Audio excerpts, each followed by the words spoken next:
Sebagai bentuk empati bagi penduduk Palestina, ribuan siswa Madrasah Sanawiyah Negeri 1 Model Banda Aceh menggelar yasinan dan doa bersama untuk kebebasan warga Rafah Palestina dari kekejaman Zionis Israel.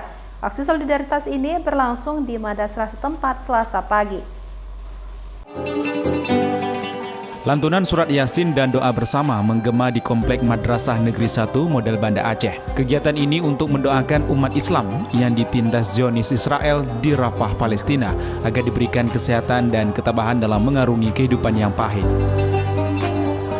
Doa bersama ini digagas sebagai bentuk duka cita para siswa atas gagalnya kemanusiaan dalam menghentikan pembantaian brutal Zionis Israel terhadap pengungsi Palestina di kota Rafah yang hingga detik ini masih berlangsung.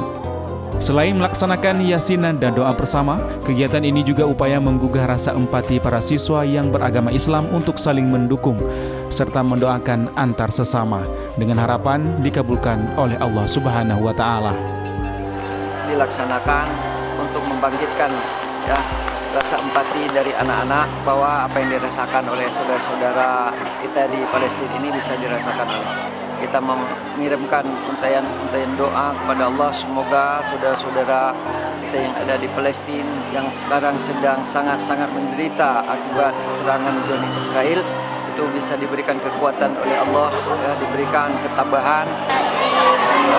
Disiksa, pasti kita sedih karena saudara-saudara seiman kita disiksa di sana. Sedangkan di sini kita masih bisa senang, masih bisa bercanda. Jadi kita adakan acara hari ini untuk doa bersama untuk Palestina. Guna memberi semangat bagi warga Palestina, dalam waktu dekat para siswa MTSN 1 Banda Aceh akan menggalang bantuan untuk dikirim ke umat Islam yang sedang berjuang meraih kemerdekaan Palestina. Dari Banda Aceh, Syukri Syarifuddin, iNews melaporkan.